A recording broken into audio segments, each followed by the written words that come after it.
ونستعينه ونستغفره ونؤمن به ونتوكل عليه ونعوذ بالله من شرور أنفسنا ومن سيئات أعمالنا من يهده الله فلا مضل له ومن يضلله فلا هادي له ونشهد أن لا إله إلا الله وحده لا شريك له ونشهد أن سيدنا ونبينا ومولانا محمدا عبده ورسوله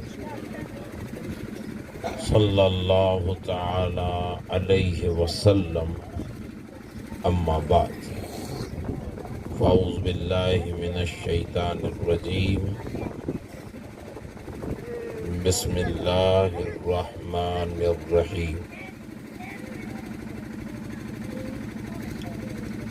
هن لباس لكم وأنتم لباس لهن وقال الله تعالى في مقام آخر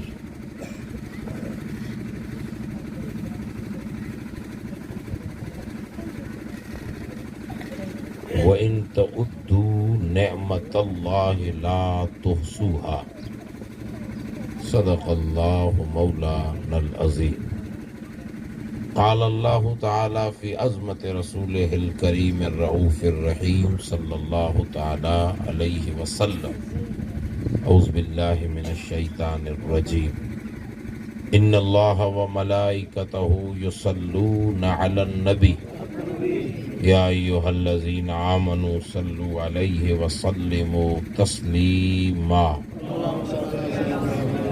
سيدنا ومولانا محمد طب القلوب ودوائها وعافية الأبدان وشفائها ونور الأبصار وضيائها وقوت القلوب وغذائها وعليه وصحبه وأزواجه الطاهرات أمهات المؤمنين صلوات الله تعالى عليهم أجمعين رب ذوالجلال اپنے فضل و کرم اور اپنے حبیب طبیب کل جہان صلی اللہ علیہ وسلم کی زلف عنبری اور نالین پاک کی برکتوں اور سعادتوں کے طفیل اپنی بارگاہ میں آج کی اس محفل پاک کو قبول فرمائے اور جس بیٹی کی رخصتی کے موقع پر شکرانے کے طور پہ اس محفل پاک کا انعقاد ہے، اللہ تعالیٰ اس بیٹی کو اپنے گھر میں یعنی سسرال میں اللہ تعالیٰ خیر و برکتیں عطا فرمائے اور اس گھر کے لیے اللہ تعالیٰ اس جانے والی بیٹی کو رحمت اور برکت فرمائے، آنے والی نسلوں کو اللہ تعالیٰ عقیدہ اہل سنت کی پاسداری کے ساتھ حضور آقائے دو جہاں کی بارگاہ کا ادب اور محبت اللہ تعالیٰ نصیب فرمائے۔ ہم اور آپ لوگ بخوبی جانتے ہیں کہ یہاں پر حضرت پیر صاحب قبلہ کی دعوت ہے اور دعوت کے ساتھ ساتھ جس کے گھر ہم جہاں بیٹھے ہیں ان کی بیٹی کی رخصتی ہے، تو رخصتی کے موقع پر دعوت کا اہتمام تو ہر کوئی کرتا ہے، لیکن جس نبی کی سنت ہے اس نبی معظم کے ذکر خیر کو دعوت دینے کا اہتمام اس بھائی نے کیا ہے۔ اللہ تعالیٰ ان کی اس کاوش کو نیکوں کے صدقے قبول فرمائے۔ میں نے قرآن مجید کی 2 مختلف آیتوں کے جز تلاوت کیے ہیں، ان کی روشنی میں 2-4 باتیں سب لوگ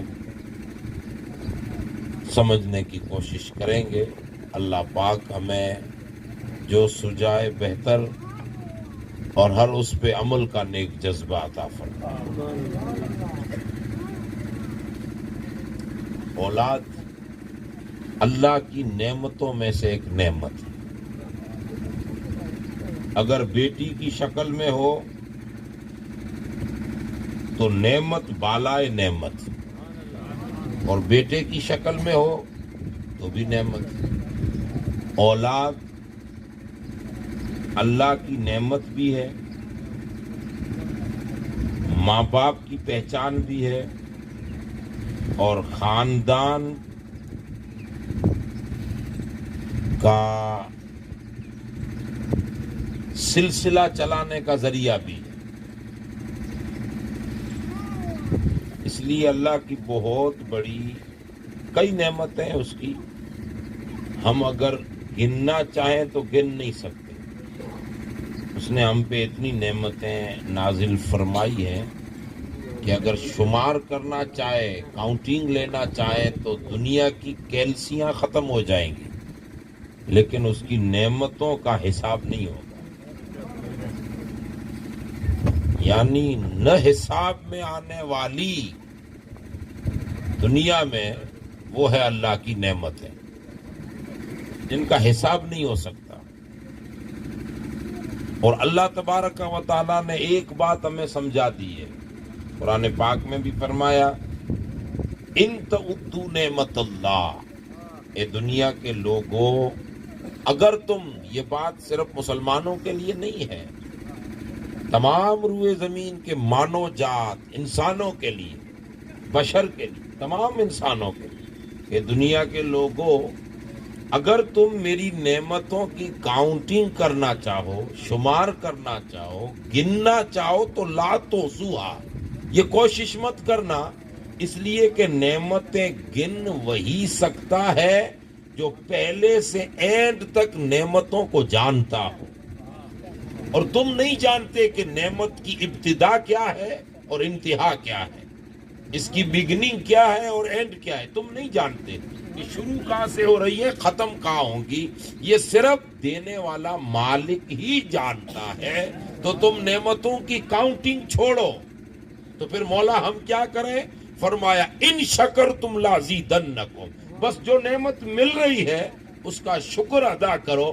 یہ شکر یہ ہے کہ اللہ اور نعمت تمہیں بڑھا دے گا۔ نعمت شکر کرو گے تو نعمت اپنے آپ بڑھتی رہے گی۔ ہمیں نعمتوں کا حساب نہیں کرنا۔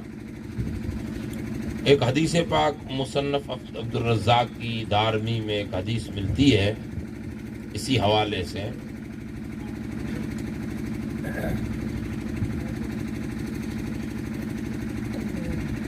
حضرت امام حسن بصری سے روایت ہے۔ امام حسن بصری بہت بڑے پائے کے جلیل القدر اللہ کے برگزیدہ بندوں میں سے ایک بندے تھے، حسن بصری۔ انہوں نے آگے سند سے روایت کی ہے، کہتے ہیں کہ اللہ کے نبی حضرت داؤد علیہ السلام جن پہ زبور نازل ہوئی تھی، جلیل القدر اللہ کے پیغمبر ہیں داؤد علیہ السلام، جب یہ زبور پڑھتے تھے نا، جیسے ہم قرآن پڑھتے ہیں وہ اللہ کا کلام تھا، جب حضرت داؤد پڑھتے تھے تو لہن اتنی خوبصورت تھی، آواز، ترنم، ڈھنگ، لہجہ اتنا خوبصورت تھا کہ جب داؤد علیہ السلام زبور پڑھتے تو اڑنے والے پرندے رک کر ان کا کلام سنا کرتے تھے، مچھلیاں سمندر سے نکل کے کلام سنا کرتے تھے، جانور رینگنے والے ان کے کلام سنتے تھے۔ یعنی اللہ پاک نے وہ خوبصورت آواز عطا فرمائی۔ وہ حضرت داؤد علیہ السلام۔ امام حسن کہتے ہیں ان داؤد النبی علیہ السلام قال الہی لو ان لکل شعرۃ منی لسانین یسبحانک اللیل والنہار ما قضینا نعمتا من نعمک علی آپ فرماتے ہیں کہ اے اللہ، اگر میرے ہر بال کو تو دو دو زبانیں دے دے، یہ ہمارے بال ہیں نا شریر میں جتنے بال ہیں، فرمایا ہر بال کو اگر تو دو زبانیں دے، ایک نہیں دو زبانیں، اگر بالوں کو اے اللہ تو بولنے کی طاقت دے، اور وہ ہر چیز پہ قادر ہے، بلوانا چاہے تو بلوا لے۔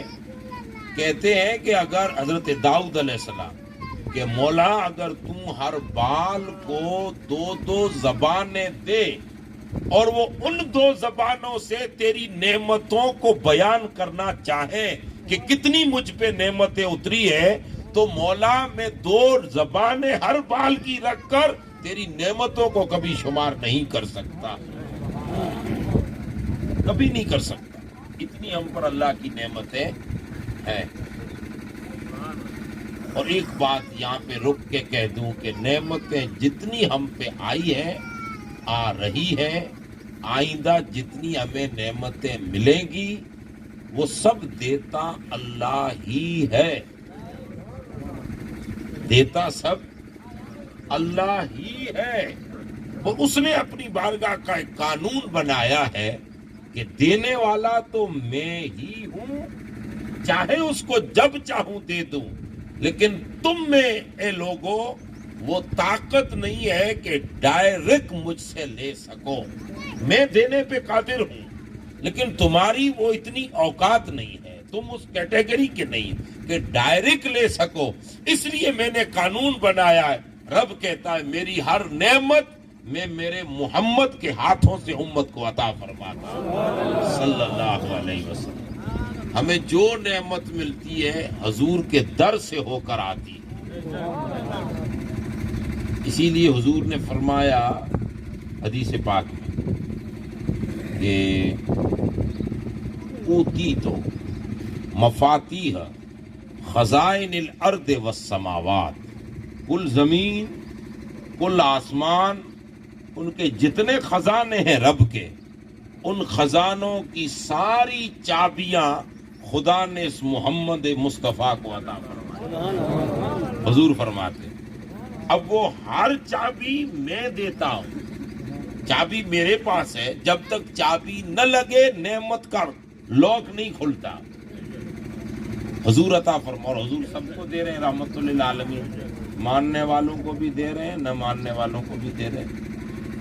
ہاں اتنا ضرور ہے کہ ماننے والے جو ہیں وہ جب نعمتوں کو لیتے ہیں اور قیامت میں حساب ہونا ہے، ہمارا جو دی ہے اس کا حساب تو لے گا نا رب، تو جو حضور کی دہلیز سے ہو کر ہم لے رہے ہیں اور مان رہے ہیں، تو امید ہے کہ ماننے کی برکت سے قیامت میں حساب دینے میں آسانی ہوگی،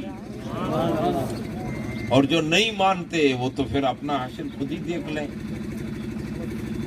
اسی لیے ہر نعمت حضور کی دہلیز سے ہو کر آتی۔ اعلیٰ حضرت کا مشہور شعر ہے، لا و رب العرش جس کو ملا جو ملا ان سے ملا، بٹتی ہے کونین میں نعمت رسول اللہ۔ حضور کی دہلیز سے ہو کر ہمیں نعمتیں ملتی ہیں۔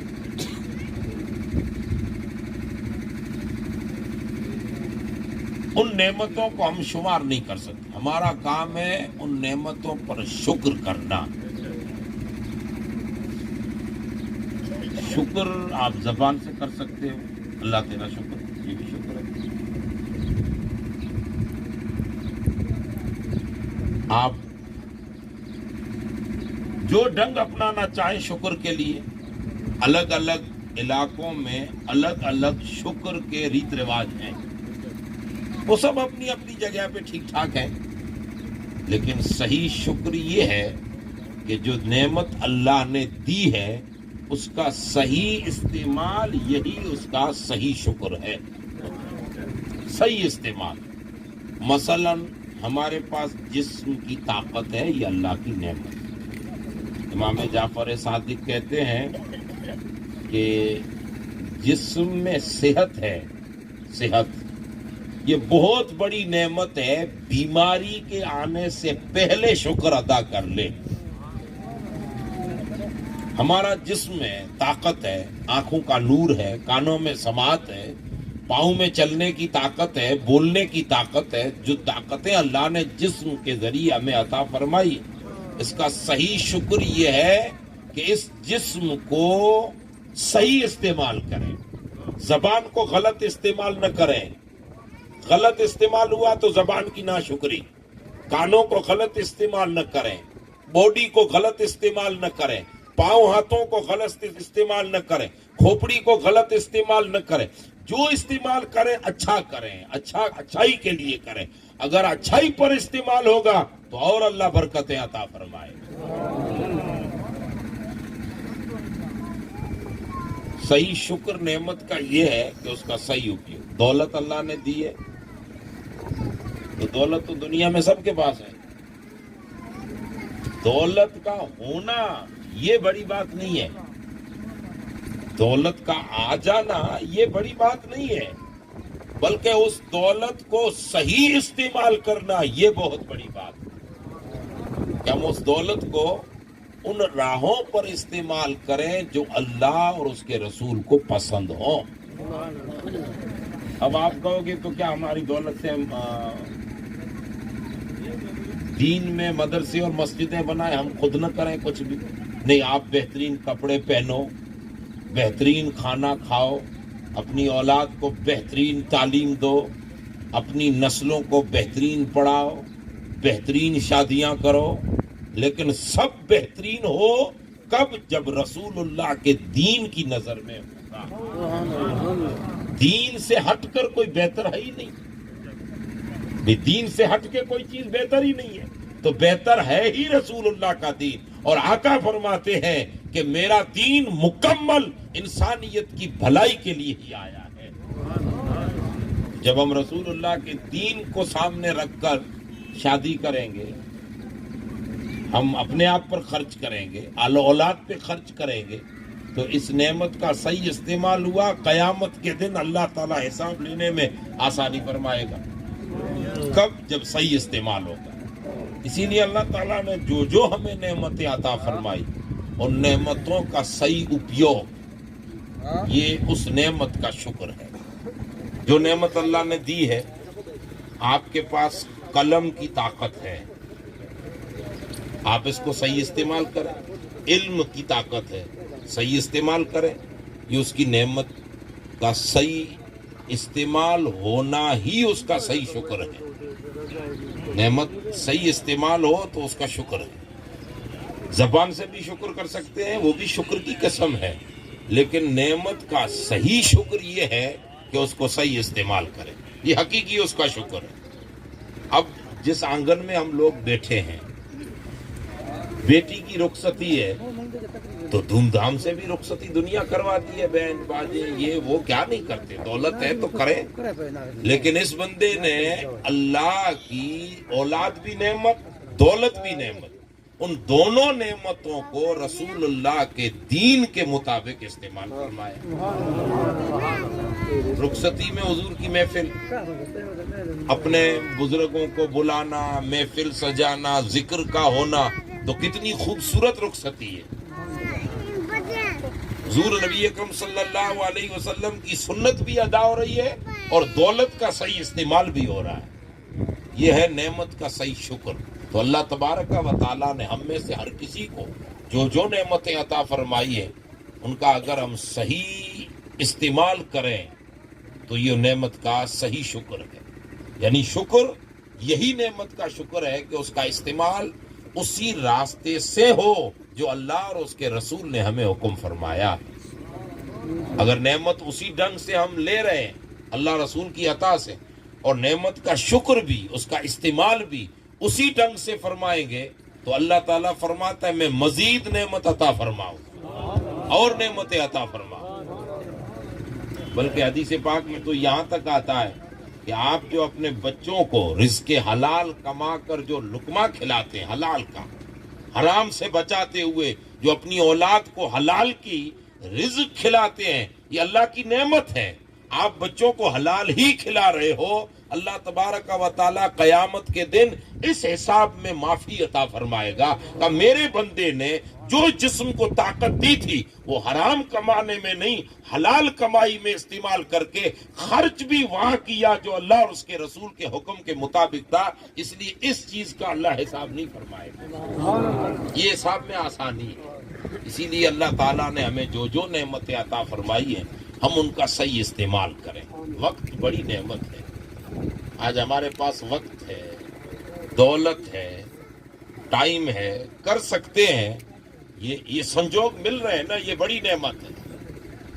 آپ دنیا کا جب مطالعہ کرتے ہیں، اس وقت تو دنیا ہماری ہتھیلیوں میں ہے، فلمی ڈرامے دیکھیں، اس سے بہتر ہے دنیا کی ہسٹری دیکھیں۔ آپ کئی ایسے دنیا میں آج ملک ہیں کہ جن کے پاس ایک زمانہ وقت تھا کہ وہ اپنے بچوں کے لیے، اپنے آپ کے لیے کچھ کام کر جائیں، وقت تھا ان کے پاس، دولت تھی، ٹائم بھی تھا، حالات بھی تھے، لیکن نہیں کیا، غفلت کی نیند سوئے ہوئے تھے۔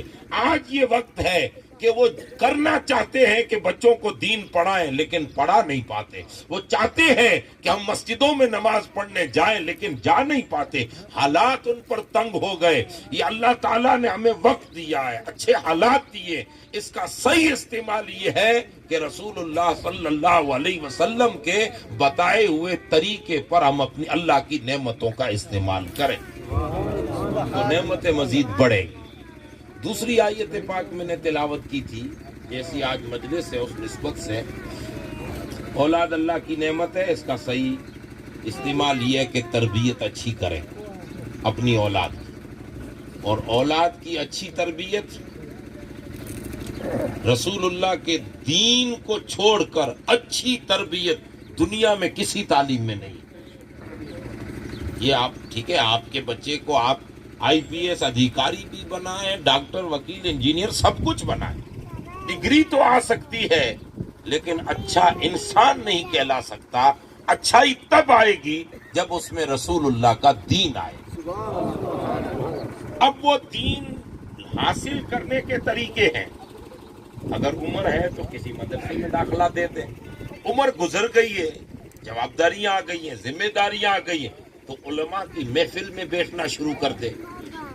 اگر اتنا بھی نہیں ہوتا تو کم سے کم کبھی کبھار جو ایسی محفلیں سجتی ہیں، یہاں آ کے دو جملے سن کے جا، یہ بھی علم لینے کی محفلیں ہیں، تو کیسے بھی کر کے اگر یہ ربط بنا رہے گا تو اللہ تبارک و تعالی جو دنیا کی ڈگریاں لی ہیں وہ محض ڈگریاں نہیں رہیں گی بلکہ اس میں اچھائی بھی آ جائے گی۔ اسی لیے اللہ پاک نے جو اولاد دی ہے اس کا صحیح نعمت کا شکر یہ ہے کہ ہم، ایک زمانہ تھا کہ ہم آپ لوگ سوچتے ہیں کہ بچوں کو یہ کام کروانا ہے، بزنس کون سنبھالے گا، باپ کی بیوی کو کون سنبھالے گا، یہ کیا کرے گا، وہ یہ کون کرے گا۔ یہ آج کل ہمیں سوچ آتی ہے، صحابہ کرام کو سوچ نہیں ہے۔ صحابہ کرام اپنے بچوں کو بچپن سے ہی، حضور نبی اکرم ایک حدیث میں ارشاد فرماتے ہیں، علموا اولادکم حب نبیکم، اپنے بچوں کو بچپن سے دوسرے کسی کی پہچان کرواؤ یا نہ کرواؤ، ماں، نانی، دادی، پردادی، پرنانی، یہ وہ پہچان کرواتے ہیں نا، بیٹا یہ تیری نانی ہے، یہ تیری پھوپھا ہے، یہ خالو ہے، یہ ماسی ہے، یہ فلاں ہے، یہ فلاں۔ آپ دنیا کی پہچان کراؤ کہ نہ کراؤ، پر حضور فرماتے ہیں آپ کا بچہ ہوش میں آتے ہی اس محمد مصطفیٰ کی پہچان ضرور کرواؤ۔ اپنے بچوں کو بچپن سے کہو کہ یہ ہمارے رسول ہے۔ اچھا، اب پہچان آج کیسے ہے؟ تو آج کی تاریخ میں صوفیاء نے ایک بات لکھی ہے، دبئی کے بہت بڑے شیخ الحدیث اس وقت ہیں، وہ لکھتے ہیں کہ اگر اپنے بچوں کو حضور سے جڑے رکھنا ہے اپنی نسلوں کو، تو بچپن سے ہی گنبد خضرا دکھاؤ اور کہو کہ یہ مدینہ ہے، یہ وہ روزہ ہے جس میں ہمارے نبی آرام فرما ہے۔ بچپن سے ہی دکھاؤ تاکہ بچوں کو شوق پیدا ہو۔ ہم جیسے اجمیر سے تاج محل دکھاتے ہیں نا دنیا والے، تاج محل ہے، یہ لال قلعہ ہے، یہ فلاں، یہ جامع مسجد ہے، کہتے ہیں نا پہچان ہوتی ہے۔ ہم اجمیر شریف دکھائیں اور کہیں کہ یہ تو روزہ ہے، یہ بنا گنبد ہے، غریب نواز اس کے اندر آرام فرمائے، غوث العظم کا روزہ دکھائیں۔ یہ وہ روزے ہیں جن کو دیکھ کر ہماری نسلوں کو بچپن سے ہی شوق پیدا ہوگا، تو ہماری نسلوں کو ہم حضور سے جڑے رکھیں۔ صحابہ کرام رضوان اللہ علیہم اجمعین بچپن سے کیا کرتے؟ بچہ پیدا ہوا نام نہیں رکھتے، ستی آپ کیا بولتے اس کو؟ گٹکی دیتے ہیں نا وہ، اپنی مارواڑی بھاشا میں جو بھی بولتے ہو، گٹکیاں وہ جو دیتے ہیں نا، وہ صحابہ نہیں دیتے، کیا کرتے؟ بیٹا ہوا یا بیٹی ہوئی، آ گئے حضور کی بارگاہ، یا رسول اللہ نام دیجئے، یا رسول اللہ اس کو آپ گٹکی دیجئے۔ ارے کئی تو ایسے خوش نصیب صحابہ ہیں جن کو رسول اللہ نے اپنی لعاب دہن گٹکی میں عطا فرمائی۔ کبھی کبھار کھجور حضور تناول فرما رہے ہیں نا، تو کھجور نکال کر منہ مبارک سے اس کے منہ میں رکھیے۔ اور یہ وہ صحابہ تھے کہ بچپن سے جب بڑے ہوئے ہیں تو اینڈ عمر تک اللہ تعالیٰ نے ان سے وہ دین کا کام لیا ہے۔ وہ کہا کرتے تھے، جیسے کہ حضرت عبداللہ بن مسعود سے جب پوچھا گیا کہ حضرت عبداللہ بن عمر بڑے ہوشیار ہیں، بہت ہوشیار ہے، اتنا دانائی ہے، تو عبداللہ بن مسعود کہا کرتے تھے یہ دانائی عمر کے بیٹے عبداللہ کی نہیں ہے، مصطفیٰ کی لعاب دہن کی برکت ہے۔ ہمارے بچوں یہ صحابہ کرام کی تعریف۔ اب ایسا تو نہیں ہے کہ ہم سنی مولوی لوگ یوں ہی اسٹیجوں پہ بول کے چلے جاتے ہیں، کتابیں بھری پڑھی ہیں یار، اللہ نے علم دیا ہے تو وہ پڑھو نا۔ اب جس کے پاس علم ہو اور وہ کتاب بھی، کہا تھا نا کسی دنیا دار لوگ ہیں، تو میں نام نہیں لوں گا، آپ اگر سمجھدار ہوں گے تو سمجھ جائیں گے۔ ہاں سمجھانے کے لیے اتنا کہہ دوں کہ بہت بڑی پدھتی پہ راجکیہ لیول کے اونچ آدمی، پردھانوں کی صف میں اونچا آدمی، اس سے کسی نے پوچھا کہ لوگ آپ کے بارے میں کئی غلط ٹپڑیاں کرتے رہتے ہیں، تو آپ کچھ جواب تو دے دیں۔ تو اس نے کہا کہ میں اس غلطی کو اس سماج میں اس ٹپڑی پر میں کچھ بولوں اور اتنا وقت برباد کروں، اس سے بہتر ہے کہ انہی کے لیے کچھ اچھا کر کے جاؤں۔ دنیا کے لوگ ہیں، اب ہم کتاب اٹھاتے ہیں، میں تو ان سب کو کہتا ہوں جو مولانا ہیں، جو مولوی صاحب ہیں، جو پڑھتے ہیں، جو کتابیں پڑھا رہے ہیں، جو مدرسے چلا رہے ہیں، کہ میاں جب تم حدیث پڑھی رہے ہو، کتابیں پڑھی رہے ہو، تو رسول اللہ صلی اللہ علیہ وسلم سے امت کو توڑنے کی باتیں ہی کیوں پڑھتے ہو؟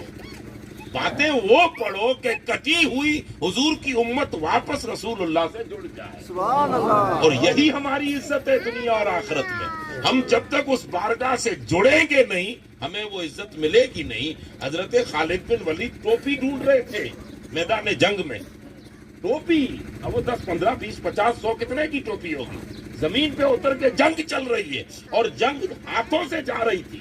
خالد بن ولید نے چھوڑ دیا تو جنگ ہاتھوں سے جا رہی اور وہ نیچے ٹوپی ڈھونڈ رہے۔ کسی نے کہا خالد کیا کر رہے ہو؟ جنگ ہاتھوں سے جا رہی ہے۔ کہا جا نہیں رہی، آپ واپس جنگ کو لانے کا راستہ ڈھونڈ رہا۔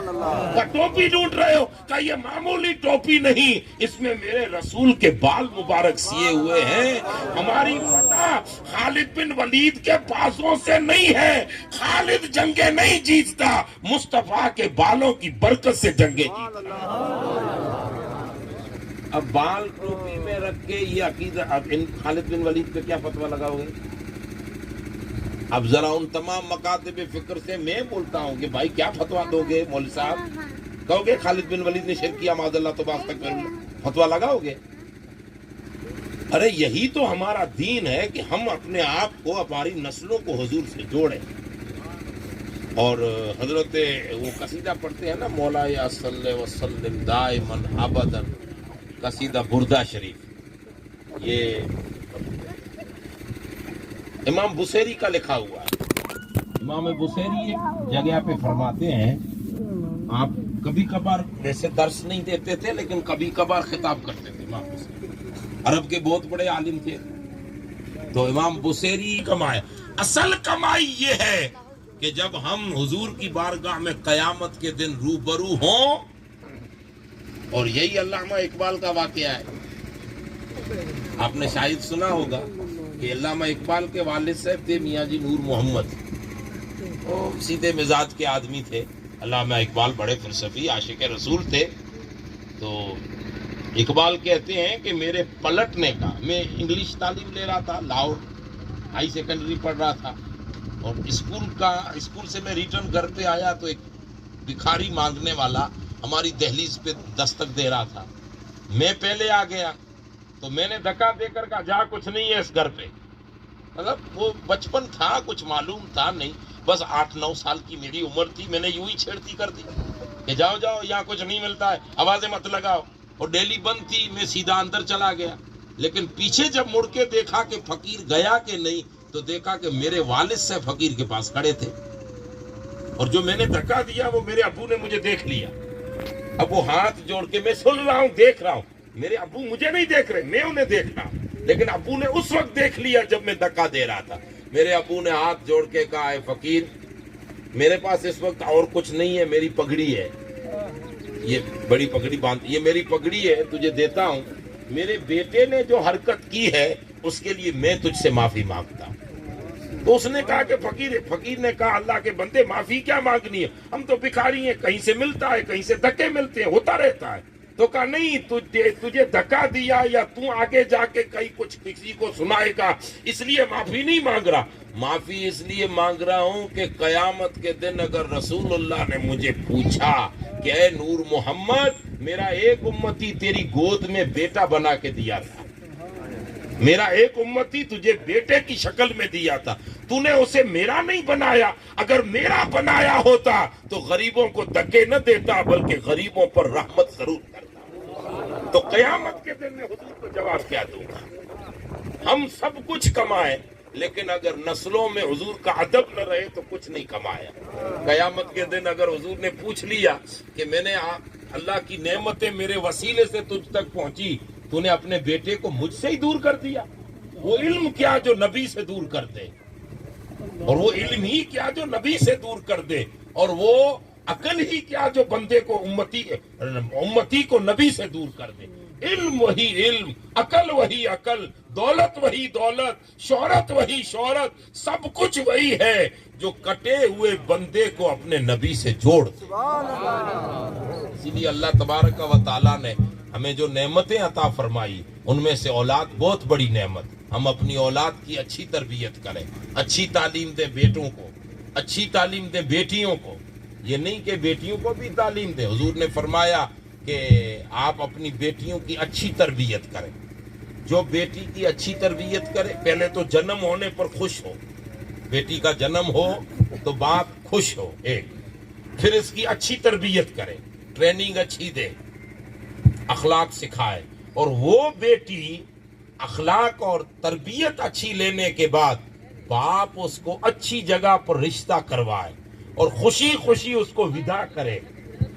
اب حضور فرماتے ہیں کہ جو باپ اپنی بیٹی کو اچھی تعلیم کے ساتھ اپنے گھر سے ودا کر کے اس گھر میں بھیجے اور وہ بیٹی اس گھر کے لیے سکون بن جائے، یہ اس کی تربیت ہے، تو اس سسرال میں سکون بن جائے، شوہر کے لیے سکون، ساس کے لیے سکون، پورے گھر کے لیے سکون بن جائے، اور اس بیٹی سے سکون ماحول، سکون پھیلے اور نسلوں میں سکون آئے. تو آقا فرماتے ہیں کہ جو ایسی تربیت کرے، اس حال میں بیٹیوں کا ودا کرے، قیامت کے دن پڑوس میرے ساتھ ہوگا. ہم بچوں کو بھی اچھی تعلیم دیں، بچیوں کو بھی اچھی تعلیم. اور تعلیم کون سی اچھی؟ جس میں حضور کی غلامی ہو. یہ یاد رہے.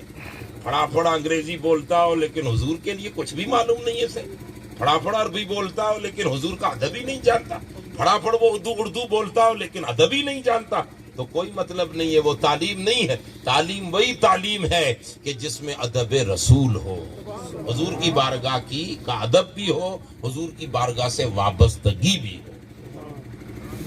اب قرآن مجید کہتا ہے بچیوں کے لیے، آپ نے اپنے بچی کا نکاح کروایا، قرآن فرماتا ہے بچی ہو کوئی بھی ہو، اللہ فرماتا ہے یہ جو عورت، یہ جو بچی جو کل جو کسی کے آنگن میں، آج اب آپ ہمارے پاس امانت ہے، ہماری ہے پھر بھی امانت ہے، ہے کسی اور گھر کی. قرآن فرماتا ہے قرآن مجید کہ یہ عورت اس گھر کا پردہ ہے اور وہ گھر اس عورت کے لیے پردہ ہے. اور یہی میاں بیوی کی زندگی ہے، ایک دوسرے کے پردے.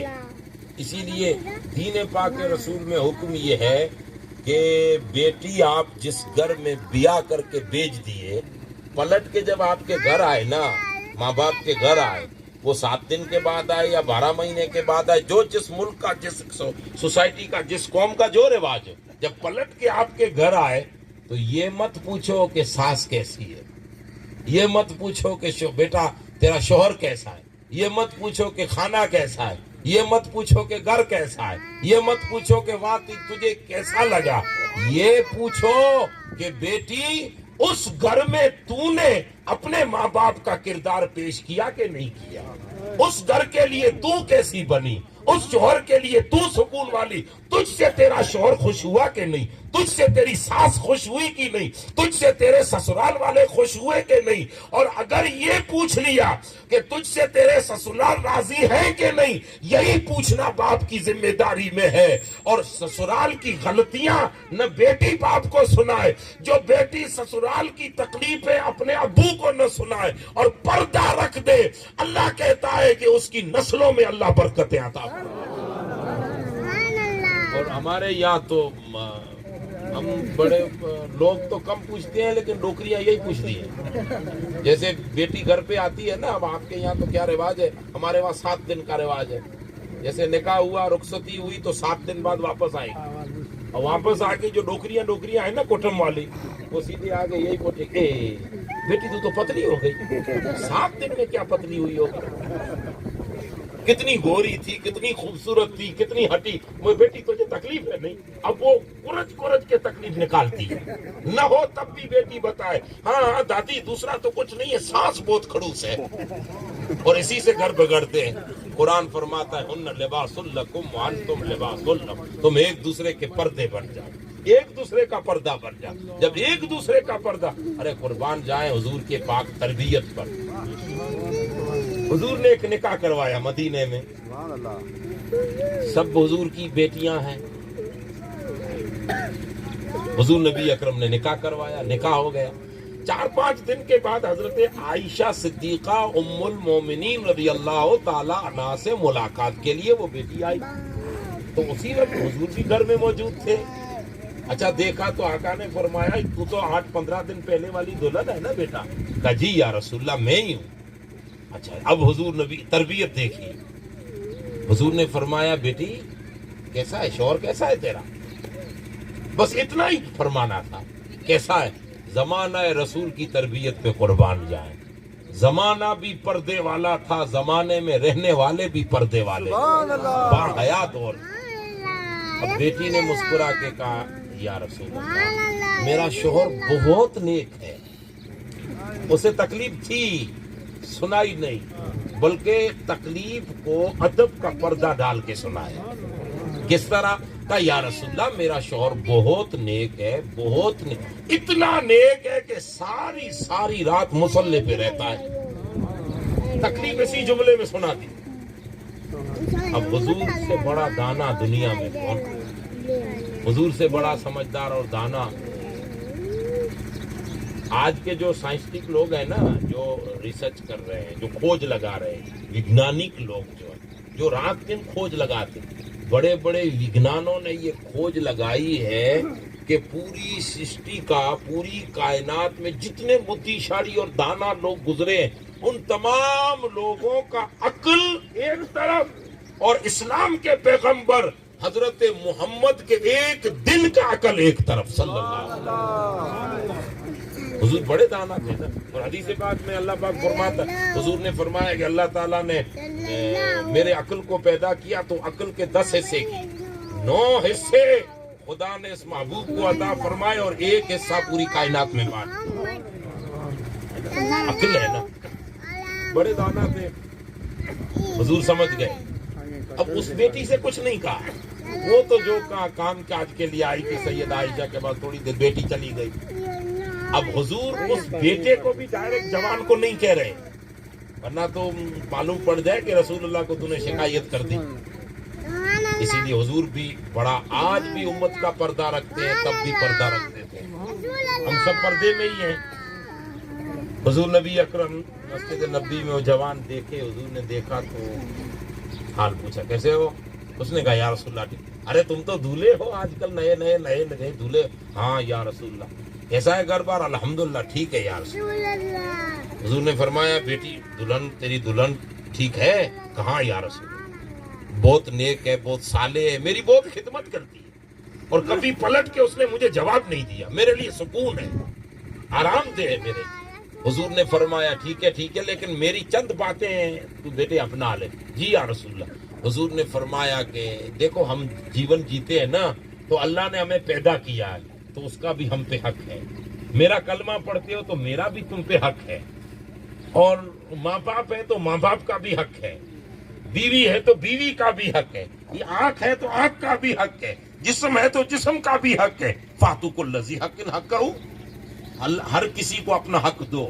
زمانہ بڑا سمجھدار تھا، بس اتنا حضور نے فرمایا وہ سمجھ گئے، بات تو سب پردے میں ہوئی، کسی نے کچھ نہیں سمجھا۔ میں کھول کے سمجھا دیتا ہوں، بیٹی کو تکلیف یہ تھی کہ نئی دلہن ہے، شادی ہوئی 8 دن ہو گئے لیکن میرا شوہر میرے ساتھ بستر پہ سوتا نہیں ہے۔ اب ایک عورت کے لیے یہی تو سکون ہے، شوہر اس کا بستر ساری رات مصلے پہ کھڑا ہے، لیکن اس نے کھلے الفاظ میں نہیں کہا کہ مجھے اندر کا سکون نہیں مل رہا، کھانا پینا تو مل رہا ہے، بستر کا سکون نہیں مل رہا۔ اس نے چھپے الفاظ میں کہا پوری رات مصلے پہ نماز پڑھتا ہے۔ رسول اللہ نے سب کے سامنے اس کو ظاہر نہیں کیا، فرمایا تیری آنکھ کا حق ہے، کہا ساری رات مصلے پہ نماز مت پڑھ، فرض پڑھ کے سو جا، آنکھ کو بھی حق ادا، آنکھ کا بھی حق ادا کر، اور جس کو بیاہ کر کے گھر میں لایا ہے اس بیوی کا بھی حق ادا کر۔ دبے الفاظ میں حضور نے سمجھا یہ ہے ایک دوسرے کا پردہ رکھنا، اور اسی کو قرآن کہتا ہے کہ بیٹیاں سسرال کے گھر کا پردہ بن جائیں اور سسرال والے بیٹی کا پردہ بن جائیں۔ پھر ایسا نہیں کہ ساس بیٹا سب مل کے مارکیٹ میں پھیلاتے پھریں کہ باقی تو سب ٹھیک ہے لیکن ہماری بہو میں یہ بھولے ہیں، یوں کر کے ساری خطائیں سنا دیتی۔ ان چیزوں سے بچو، یہ رسول اللہ کے دین کی تربیت ہے۔ اپنے آپ کو بچائیں، اپنی نسلوں کو بچائیں، اور ایسی بات بھی نہ سنیں۔ جس گھر کے ٹوٹنے کی بات کوئی کرتا ہو یا عیب کوئی بیان کرے اس عیب کو نہ سنیں۔ آخری ایک حدیث پاک اس جگہ پہ مجھے یاد آئی، یہ بھی مصنف عبدالرزاق کی حدیث ہے۔ رسول اللہ صلی اللہ علیہ وسلم سے جو روایت ہے حضرت موسیٰ علیہ السلام کی روایت، ان یزید ابن مائسرہ وکان قرأ الکتب، یہ یزید بن مائسرہ وہ بندہ ہے کہ جس نے اگلی کتابوں کا علم پڑھا تھا، بڑا ہوشیار تھے، بہت بڑے علم رکھنے والے۔ وہ کہتے ہیں کہ میں نے پڑھا، وہ بیان کرتے ہیں کہ میں نے یہ بات پڑھی، ان اللہ اوحا فیما اوحا الی موسیٰ علیہ السلام ان احب عبادی الی الذین یمشون بالارض بالنصیحہ والذین یمشون علی اقدامہم الی الجمعات والمستغفرین بالاسحار اولئک الذین اذا اردت ان اصیب اہل الارض بعذاب ثم رأیتهم کففت عذابی ان ابغض عبادی الی الذین یقتدی بسیء المؤمن ولا یقتدی بحسنتہ۔ اللہ پاک نے وحی فرمائی حضرت موسیٰ کی، حضرت موسیٰ علیہ السلام کی طرف، یہ اس زمانے کی کتب کی باتیں رسول اللہ نے امت کو عطا فرمائی۔ فرمایا کہ اللہ نے حضرت موسیٰ پہ وحی فرمائی، کیا وحی میں فرمایا کہ میرے کلیم موسیٰ ان احب عبادی الی الذین یمشون بالارض نصیحا، زمین پر بسنے والے لوگوں میں مجھے پسندیدہ بندے وہ ہیں جو جب زمین پہ چلتے ہیں تو تمام کائنات کے لیے خیر خواہ بن جاتے ہیں، سبحان اللہ، بدخواہ نہیں، جو بدخواہی نہیں کرتے، جو نصیحت ہے، سب نصیحت کی معنی خیر خواہ، جو اپنوں کے لیے خیر خواہ، پرایوں کے لیے خیر خواہ، راستے سے، اور خیر خواہی کتنی، حضرت عبدالرحمن جامی راستے سے گزر رہے تھے، کتا سویا ہوا تھا، تو آپ نے شاگرد کو فرمایا راستہ بدل دو، کہا حضور گھوم کے جانا پڑے گا، تھک جاؤ گے، تو آپ فرماتے ہیں اللہ کی مخلوق کی نیند خراب کرنا یہ ایمان والوں کی پہچان نہیں ہے۔ یہ خیر خواہی کتنی، ہر کسی کے لیے خیر خواہ، انسانوں کے لیے خیر خواہ، کسی کا بد خواہ نہ ہو۔ ہم کسی